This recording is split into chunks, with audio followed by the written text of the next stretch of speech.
Thank you very much, Dr. Sambit Patra ji. I'm so happy to see so many of you at short notice here. So there must be something about the situation in Punjab which must be responsible for this kind of interest. कुछ 10 दिन पहले ही मैंने आपके साथ virtually मुलाकात की थी. On that occasion, I spoke about the vaccine situation there. और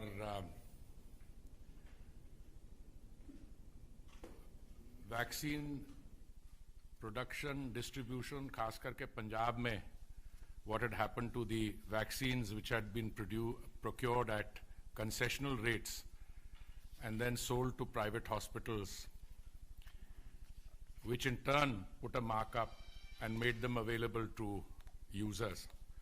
We can come back to that later if you have any interest. But today, I want to talk about what the Honorable Prime Minister has done for Punjab in the true spirit of cooperative federalism.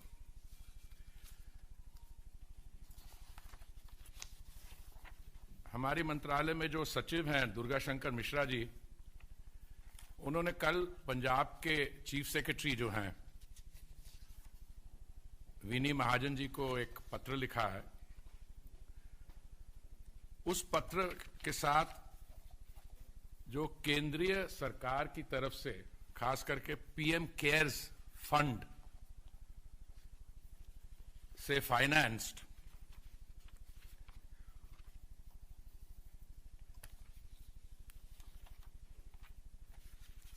Oxygen plants, उनके details दिए हैं. These are in 41 locations. उनकी site, कौन से hospital के साथ वो plant attached है, वो सबकी डिटेल्स दी हैं. मैं आपको ये भी बताना चाहूंगा कि कुछ समय पहले पीएम केयर्स फंड के माध्यम से हमने 13 ऑक्सीजन प्लांट्स सैंक्शन किए थे. वो 13 शुरुआत हुई थी उन 13 से, और कल हमने एडिशनल प्लांट्स की लिस्ट भेजी है. और मुझे बहुत खुशी है आपको ये जानकारी देते कि ये 13 प्लांट्स जो हैं, इनमें से कई तो जून के एंड 30 जून तक ही इंस्टॉल और ऑपरेशनल करने का हमारी कोशिश है, और बाकी जो हैं 13 में वो 15 अगस्त तक they will be fully operational.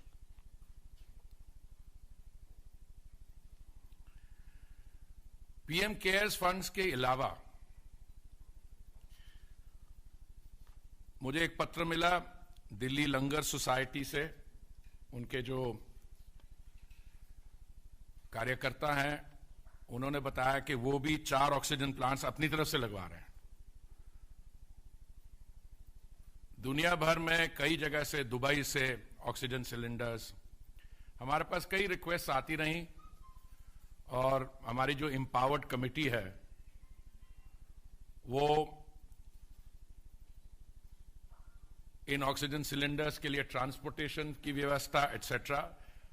I don't want to burden you with the details, पर ये जो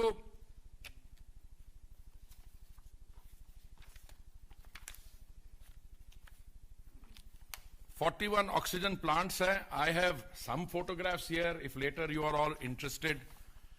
कहां पे जहां पे इंस्टॉलेशन शुरू हो गई है etcetera.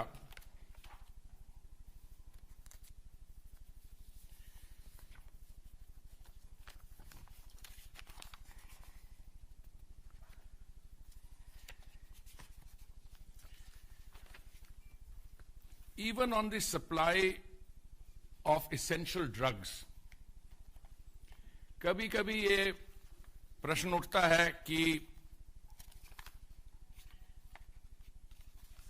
centrally procured medicines and supplies,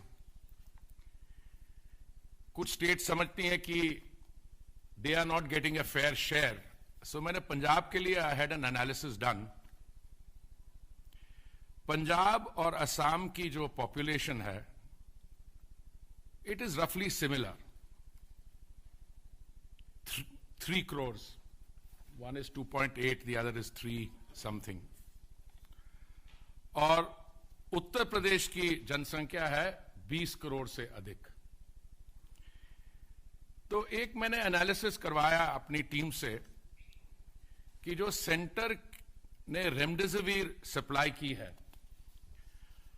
पर 100,000 पीपल सेंट्रली सप्लाइड रेमडेसिविर का क्या नंबर निकलता है. For Assam, it is 323 per 100,000 people. For Uttar Pradesh, it is 264. And for Punjab, it is 632, which is almost the double of both Assam and Uttar Pradesh. Now, this by itself may not be an indicator which is sufficient, because many states procure their own. But for anyone to suggest कि केंद्रीय सरकार की तरफ से they have been shortchanged या उनको उनका जो legitimate share बनता है वो नहीं दिया जा रहा, that would be a falsification. पिछली बार जब हम वर्चुअली जुड़े थे तो मैंने पंजाब सरकार के कुछ फिगर्स हैं, आंकड़े जो उन्होंने आगे रखे. Bye their own admission, they claim that they had procured 4.29 lakh doses of Covishield at the cost of ₹13.25 crore, जिसका अगर आप एवरेज निकालें तो वो बनती है ₹309 पर dose. And they had procured 1,14,190 doses of Covaxin at a cost of ₹4.70 crores, जिसकी एवरेज कॉस्ट बनती है ₹412, ₹412 पर डोज.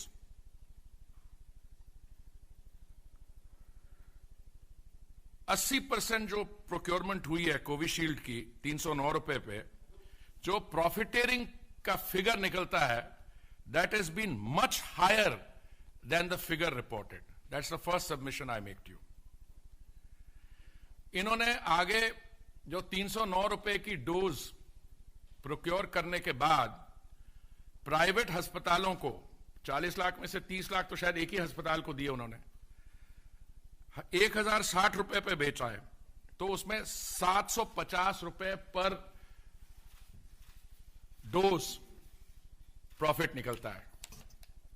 मेरा मतलब आज की प्रेस कॉन्फ्रेंस में उस चीज को दोहराने क्या नहीं है, बिकॉज वहां पे कई किस्म की वो कहते हैं कोई फतेह किट स्कैम हुआ है. I don't want to go into the details, but I want to draw your attention to one particular aspect of this.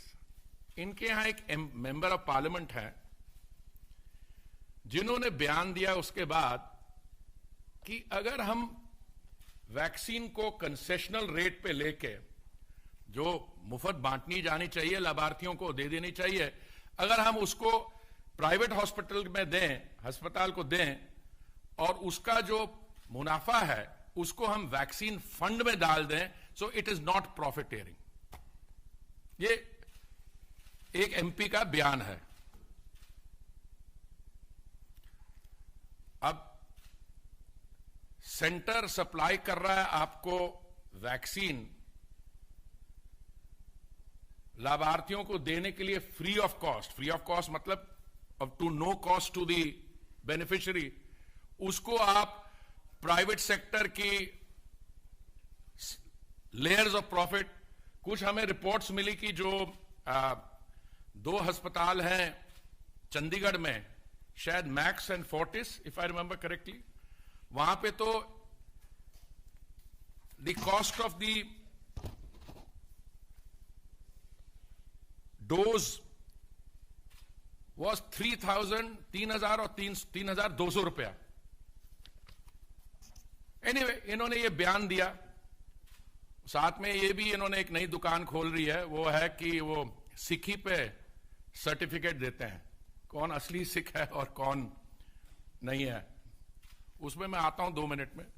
पर मुझे बड़ी खुशी हुई कि इनके अपनी पार्टी के एक व्यक्ति हैं जो पूर्व वित्त मंत्री हैं, उन्होंने भी कहा भाई ये जो आप कह रहे हो बिल्कुल गलत है और ये नहीं होना चाहिए था। तो मेरे को लगता है कांग्रेस पार्टी के अंदर these people are not on the same page. Some of them think that profiteering on centrally supplied medicines is legitimate. अच्छा, उनके जो हेल्थ मिनिस्टर है उन्होंने तो शायद स्टेटमेंट दिया कि मेरा इससे लेना देना ही कुछ नहीं है। So maybe he tried Sambit ji to put it on the civil servant. मैं तो 39 years I was a civil servant and I have not come across one civil servant जो ऐसा काम ऐसे समय अपनी पॉलिटिकल लीडरशिप की अनुमति के बगैर उनमें करने का ऐसा दम हो, पहली बात। पर ये जो है हमारे कलरफुल रिप्रेजेंटेटिव, और उन्होंने कहा नहीं इसमें कोई मुनाफाखोरी है ही नहीं, ये तो हमने वैक्सीन फंड में जमा करवाया, पैसा करवाया है नहीं करवाया। उन्होंने और भी बात कही जो बात आज जो कह रहे हैं कि ये प्रॉफिटियरिंग है, वो कहां थे और क्या कर रहे हैं पंजाब के ऑक्सीजन के बारे। तो मैंने आपको ज्ञान दे दिया कि हमारे माननीय प्रधानमंत्री जी ने 41 ऑक्सीजन प्लांट्स पंजाब के लिए सैंक्शन किए हैं, जिसमें से 13 में से ज्यादातर 30 जून तक लग जाएंगे और बाकी 15 अगस्त तक। तो मैं समझता हूं ऐसे व्यक्तियों को सवाल पूछने से पहले अपने अंदर जांच कर लेनी चाहिए कि वो क्या कह रहे हैं और उसका क्या महत्व है। कुछ दिन बाद इन्होंने एक और बड़ा इंटरेस्टिंग बयान दिया। 2 हमारे राजनीतिक दल हैं पंजाब में, उन्होंने कुछ आपसी समझौता किया और कहा शायद वो चुनाव इकट्ठा लड़ेंगे। It is not my intention और purpose to comment on other alliances और how they will share, how will they fare, whether their symbols will be harmonious. But उन्होंने एक और बात की, उन्होंने कहा कि, और उन्होंने इस पे बड़ा नेगेटिव कमेंट किया कि कुछ पंथिक सीट्स जो हैं they have been handed over to one of the new partners. Now, I am a very proud Punjabi, I am a very proud Sikh. मेरे लिए तो सारी पंजाब की जो भूमि है, that is पवित्र भूमि. And all of it is Panthik. So what he meant by this, I am not clear. But the little I know about Sikhism, वो certificate देते लोगों को कि कौन असली सिख है, कौन नकली सिख है, और शायद वो सिखिज्म का एक बेसिक टेनेट नहीं जानते हैं. It is an egalitarian religion. There are no differences. We all sit on the floor and partake of Guru का लंगर. अगर हमारे में डिफरेंसेस हैं तो बाद में क्रिएट की गई हैं, हमारे सिख गुरुओं के दिमाग में नहीं थी.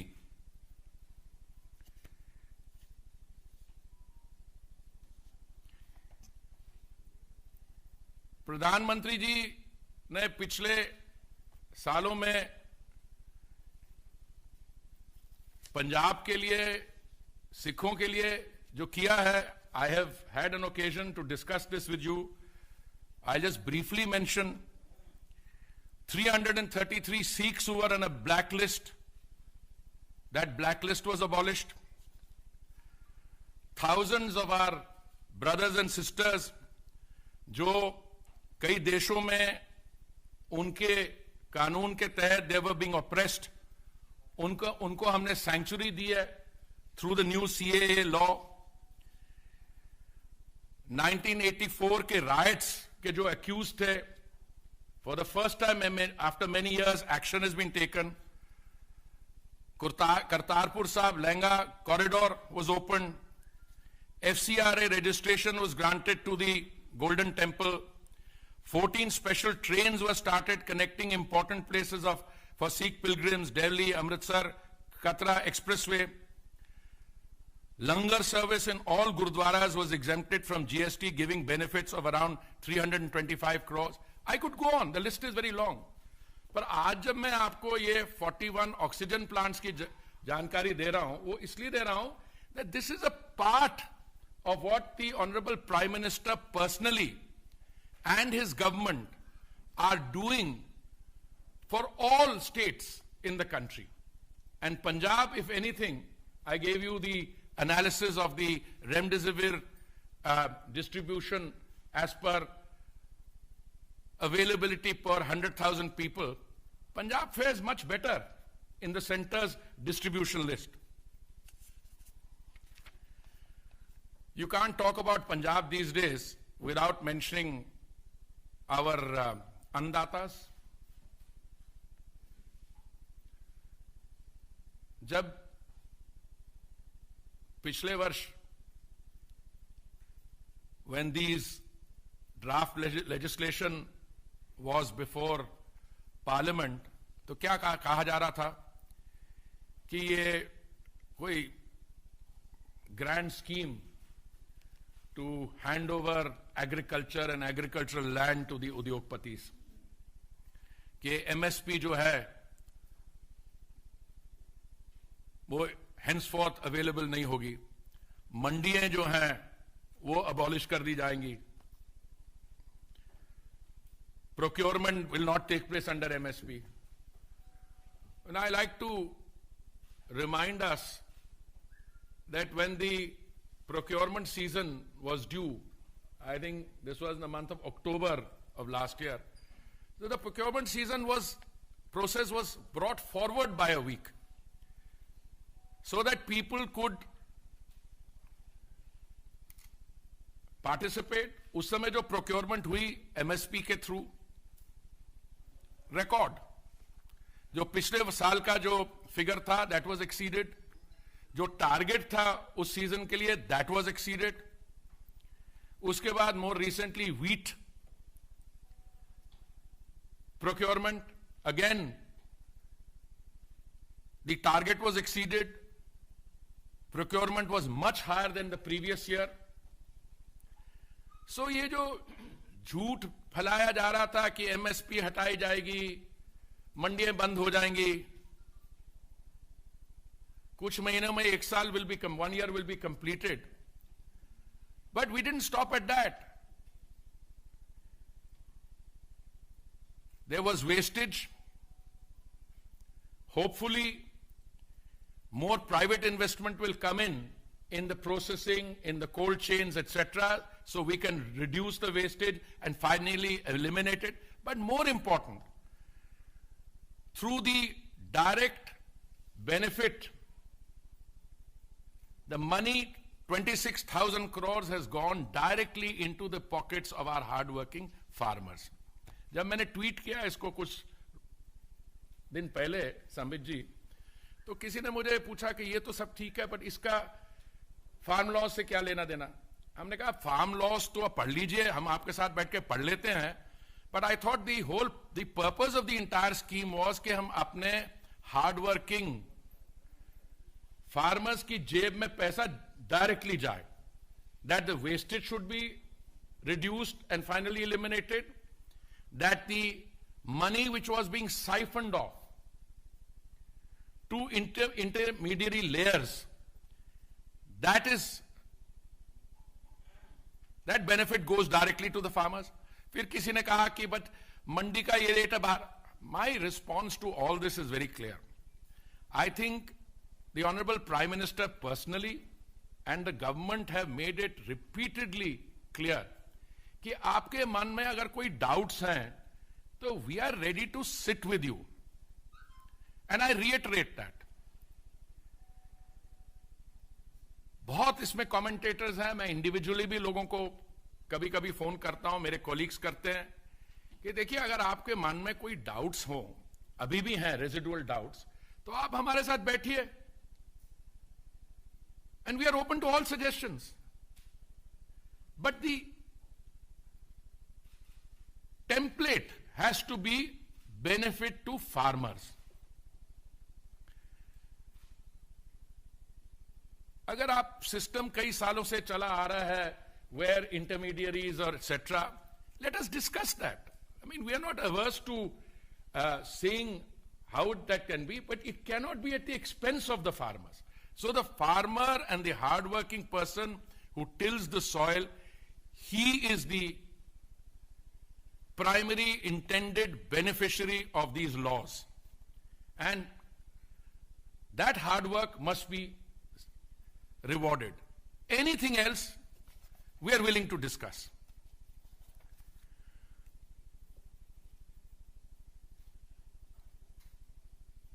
I will confine myself to those comments, but I'm quite happy to take subsequent questions. If you have any other areas you want to cover, I'm sure between Dr. Patra and me, we will give it a good attempt to respond to all your questions.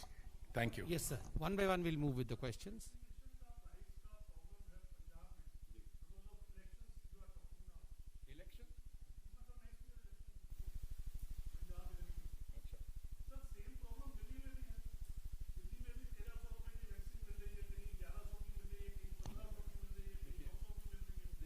आपको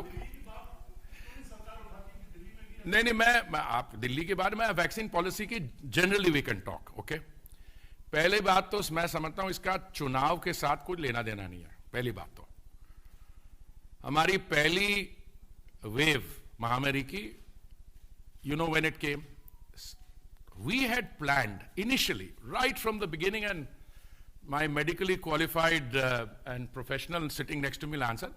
हमारा ये इरादा था कि हम जून के आखिर तक we would have administered about 30 crore doses. अभी लेटेस्ट आंकड़ा पता नहीं क्या है, my colleagues will tell me, but we 25-26 crores etc. We have ramped up production. देखिए, vaccine we must understand is not something that can be procured off the shelf. Vaccine to be available for being administered requires to go through various phases of clinical trials. The competent designated authorities must certify it ready for use, and then the authorities give what is called emergency use authorization. India was one of the first countries, one of the first few countries in the world, जिन्होंने हमने दो manufacturers को identify कर लिया था. एक है which is producing the AstraZeneca vaccine, on which research was done at Oxford, but that institute, Serum Institute, is a very well-established institute. उनका बहुत historic role रहा है in international vaccination. दूसरा है भारत बायोटेक etc. तो पहले तो आप जब चुनाव की बात करते हैं ना, तो फिर ये पॉलिटिकल डायमेंशन आ जाता है. मैं पंजाब क्रिटिसाइज नहीं कर रहा हूं, मैं तो बता रहा हूं. हमने ये तय किया था कि हम पहले 50% वैक्सीन प्रोक्योर करके फ्री ऑफ कॉस्ट देंगे स्टेट्स को फॉर डिस्ट्रीब्यूशन.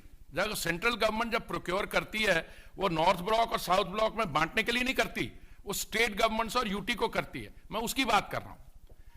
और हमने ये तय किया था कि 25% जो है स्टेट गवर्नमेंट्स और यूनियन टेरिटरीज खुद प्रोक्योर करेंगी, और 25% है वो प्राइवेट सेक्टर एटसेट्रा वो डायरेक्टली प्रोक्योर करके जो भी रेट्स है उस पर करेगा.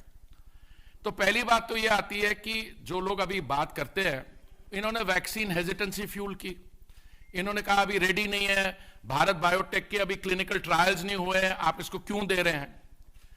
फिर कुछ सरकारों ने, अब इसमें पंजाब की सरकार नहीं आती पर दिल्ली की सरकार आती है, दिल्ली की सरकार ने ममता बनर्जी सीएम जो है वेस्ट बंगाल की, उन्होंने, उद्धव ठाकरे जी, कांग्रेस के आनंद शर्मा जी, इन्होंने कहा आप सेंट्रल गवर्नमेंट क्यों प्रोक्योर कर रही है, आप स्टेट गवर्नमेंट्स को करने दीजिए। तो कोऑपरेटिव फेडरलिज्म के स्पिरिट में डिसीजन वाज टेकन, अगर वो करना चाहते हैं तो करने दीजिए। पर उन्होंने जब प्रोक्योर करने की कोशिश की, I think most of them could not get the quotations from the original manufacturers. So बीच में middlemen है, they started becoming active and started sending the quotation. Then they said नहीं, अब central government करिए। तो central government then said all right, we will do 75%. That is the issue. हम criticize किसी को नहीं कर रहे हैं, अगर आप procure कर रहे हैं central government से to make available as part of your designated free of cost distribution, उस पे प्रॉफिट करना गलत है। मैं उसकी बात कर रहा हूं, चाहे वो पंजाब करे, कहीं पंजाब वाले पकड़े गए हैं क्योंकि वहां पे खुद they had to withdraw the scheme. तो क्यों हुई नहीं हुई, मैं तो उसके मैं one of their representative said कि ये मुनाफाखोरी नहीं होती है। अगर आप किसी वैक्सीन फंड में पैसा डाल दें, अरे भाई किसका वैक्सीन फंड है, अगर एक लाभार्थी को आपने मुफ्त देनी है, उसको आप 1500 रुपए की या 3200 रुपए की दे रही है, where is the equity in that? That was my point. Next question, Ravinder ji. I'll come to you, ma'am.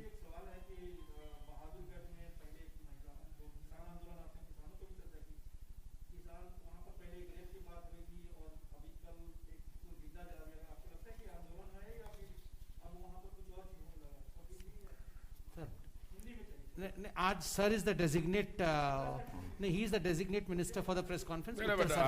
Designate कार्यकर्ता is me to come for the press conference, but I have no hesitation in sharing my personal view on this. Hindi में बताता हूँ, ये बहुत ही unfortunate ये जो reports आ रही हैं, पहले बलात्कार की रिपोर्ट आई, अभी जो हो रहा है वहां पे,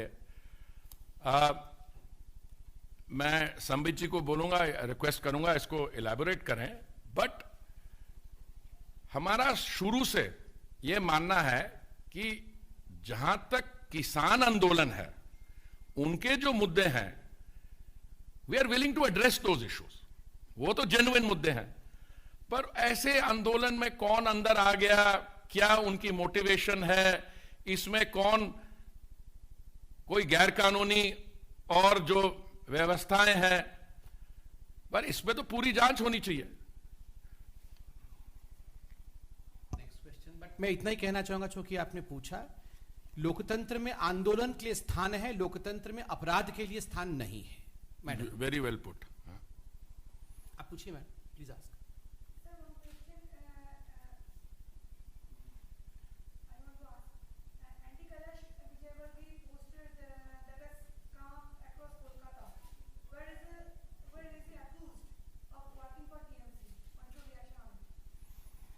I have absolutely no reaction on that.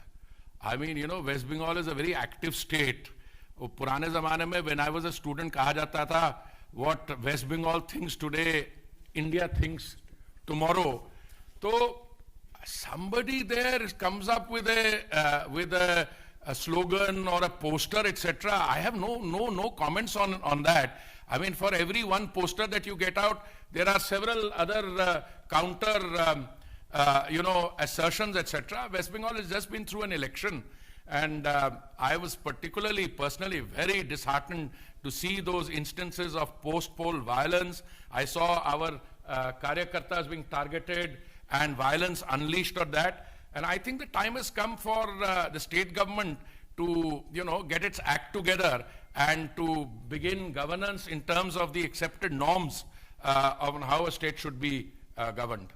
Neeraj ji. Sir, मेरा सवाल थोड़ा पॉलिटिकल है, आपकी पार्टी से जुड़ा हुआ है। कर्नाटक में आपकी सरकार है, त्रिपुरा में आपकी सरकार है, राज्यों के नेतृत्व को लेकर आपकी पार्टी के अंदर जो घमासान मचा है, उसको लेकर क्या कहेंगे? खासकर कर्नाटक में एक एमएलए ने बकायदा सीएम पर आरोप लगाया है और कहा है कि कमीशन खोरी तो सीएम का मुख्य पेशा बन गया। नीरज जी, अभी इस प्रेस कॉन्फ्रेंस में आदरणीय मंत्री जी ने बड़े स्पष्ट रूप से कहा कि इस प्रेस कॉन्फ्रेंस से जुड़े किसान आंदोलन इत्यादि और पंजाब में जिस प्रकार से वैक्सीन वेस्टेज हुआ है, उन विषयों से जुड़े सवालों का वो उत्तर देना पसंद करेंगे। मुझे लगता है आज का ये प्रश्न जो आपने किया है, ये इस प्रेस कॉन्फ्रेंस से जुड़ा नहीं हुआ है। अवश्य हम बाद में इसके उत्तर देंगे। कॉफी लास्ट ये नहीं, लाइट चलने दो, थोड़ी देर चल। हाँ, सर, आपके पूर्व कैबिनेट सहयोगी थे रामविलास पासवान, उनका जो घर है 12 जनपद, वो अभी भी उनके परिवार वालों के पास ही है। क्या इस संबंध में कोई चिट्ठी उनके परिवार वालों की ओर से लिखी गई है? कब तक वो रखेंगे, या मंत्रालय ने कोई ऐसी चिट्ठी दी है? देखिए, we have accepted norms that when someone who is an entitled हाँ जी, कोई भी व्यक्ति जो इंटाइटल्ड होता है अकोमोडेशन की, इन दी अनफॉर्चुनेट सिचुएशन जब उनकी मृत्यु हो जाए तो कुछ महीने वो रख सकते हैं। उसके अलावा मेरे पास कोई जानकारी नहीं है उसके अलावा। Thank you so much friends, will meet soon. Thank you.